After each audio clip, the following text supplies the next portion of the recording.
Hello everyone, my name is Aleksandr Trofimenkov and I am the brand chef of the Culinary Academy KICA. Today I'm going to show you how to make a simple, fast but also delicious pie. Despite a simple list of ingredients and cooking techniques, the texture and tastes are so interesting that it could undoubtedly be found on the dessert menu of any good restaurant. There are two contrasting textures that we will find in this pie: a soft textured brownie and a crumbly base made of cookies and butter, which we will bake together. Let's start making it.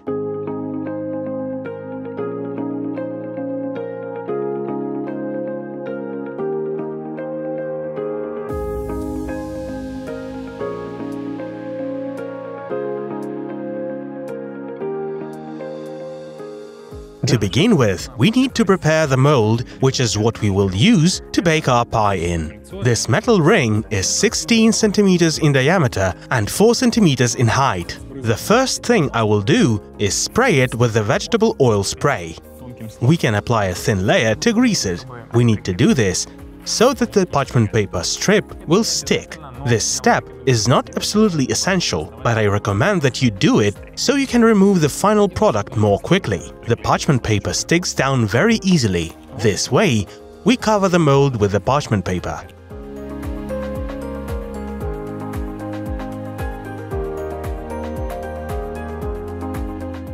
Next, we will make the base that will later be used for our chocolate pie. We will need cookies, it doesn't matter what kind. And if you find unsweetened ones, they will do perfectly. I'm going to use Maria cookies, which is an unsweetened type of cookie. It contains practically no sugar and is very crispy.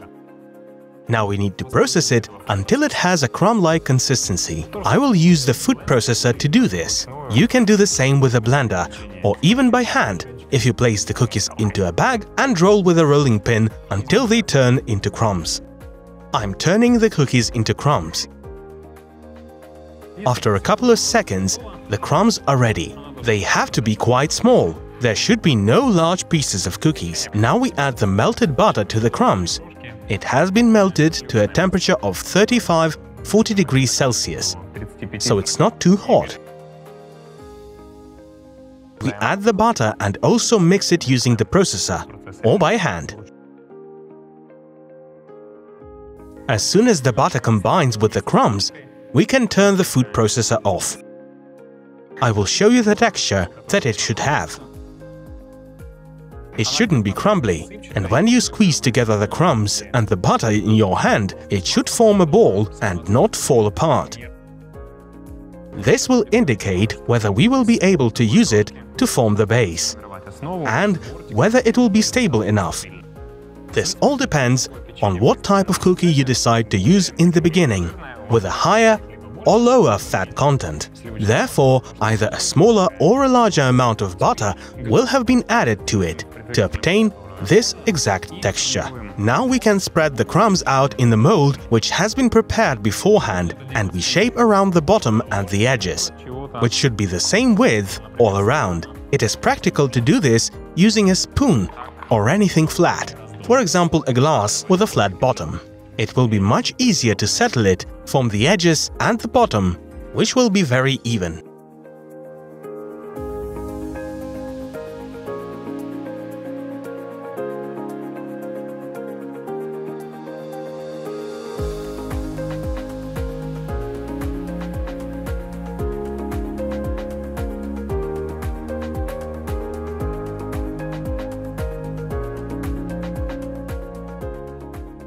Once the base has been formed, we can put it in the fridge or freezer and wait for it to stabilize.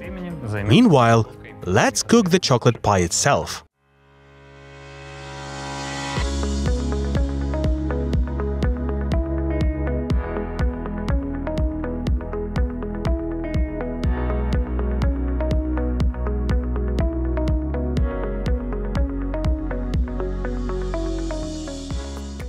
To cook the chocolate pie, the first thing we need to do is whip eggs, sugar and salt together. One thing to note is that the eggs should be at room temperature. This way, they can be whipped into a lighter and more voluminous mixture. And also, after adding the chocolate and butter, the mixture will not harden too quickly, but remain smooth, elastic, and reach a very stable and good emulsion.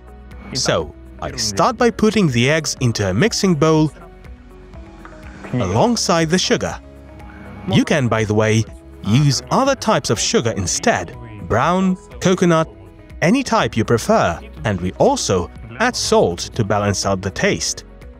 We take the whisk attachment and start whipping at maximum speed.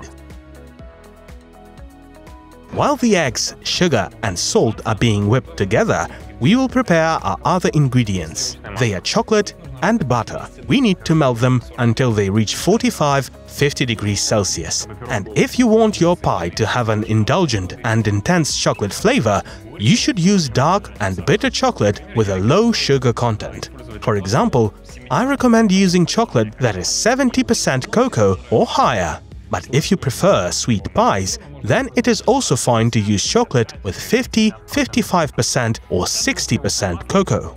Also, it is better to use butter with a higher percentage of fat in it. This makes the batter tastier, more aromatic, and as a result, the pie will be very moist and soft. But again, any other type of butter with a different fat percentage would do fine as well. We combine these two ingredients and put them in a microwave to melt. I remind you that they should be 45–50 degrees Celsius. Or you can do this using a water bath. It doesn't make much of a difference. After a couple of minutes, the mixture is ready. I want to show you its texture. It has increased in volume. The color has got lighter, become beautiful, fluffy and light. It took literally 3 to 4 minutes at the maximum speed setting with this mixer. Now we put it back into the mixing bowl and gradually add our chocolate and butter, which has melted, to 45–50 degrees Celsius. We turn the mixer on, not at a high speed, and start adding the ingredients.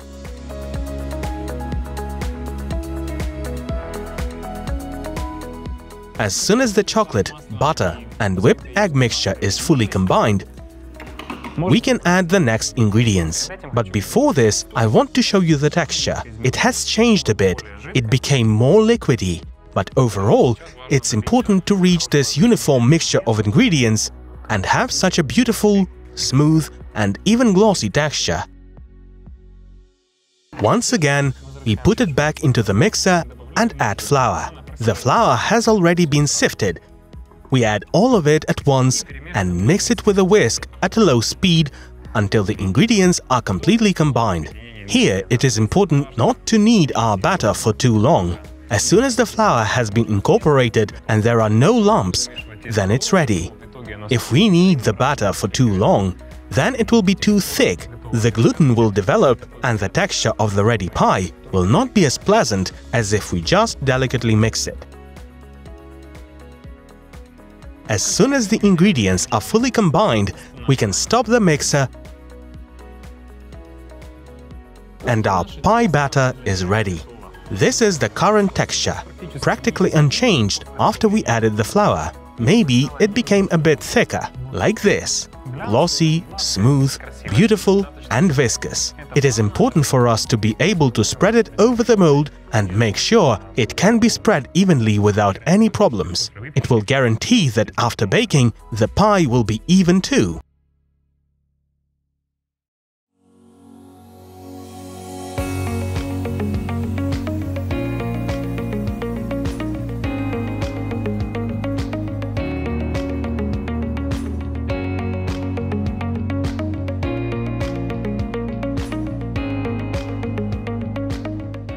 Now we are ready to pour the ready batter for the chocolate pie into a well-cooled or even better frozen base made of the short crust crumbs and butter. We will fill the mold entirely. We pour all the batter into it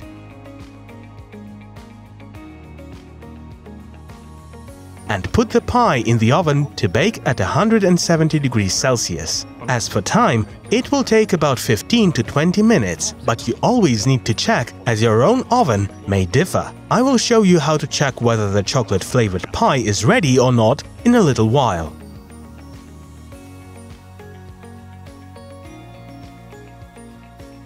"20 minutes have passed at 170 degrees Celsius. The pie is ready. I want to show you how to check whether or not it is ready. You need to touch its surface. It will be covered with a thin crust, but while pressing down, you should feel the insides move and wobble slightly. This tells us that it's ready.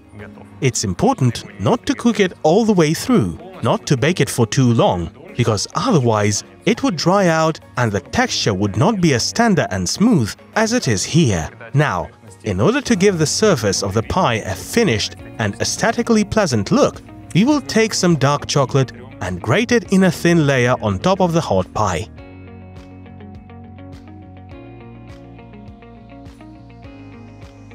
Now we can put the pie with the grated chocolate back into the oven for literally 1 minute. It will immediately melt from the heat of the oven and the top will be very beautiful, glossy and have an amazing texture. After a minute the chocolate will melt and the pie is completely ready.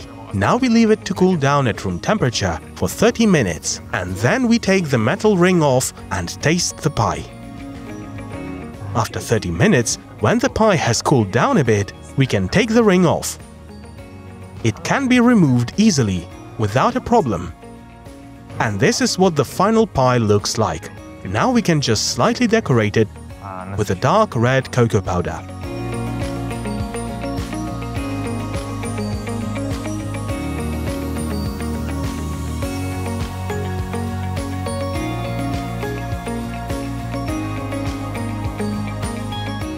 The center, being slightly liquidy, perfectly complements the well-baked short crust base.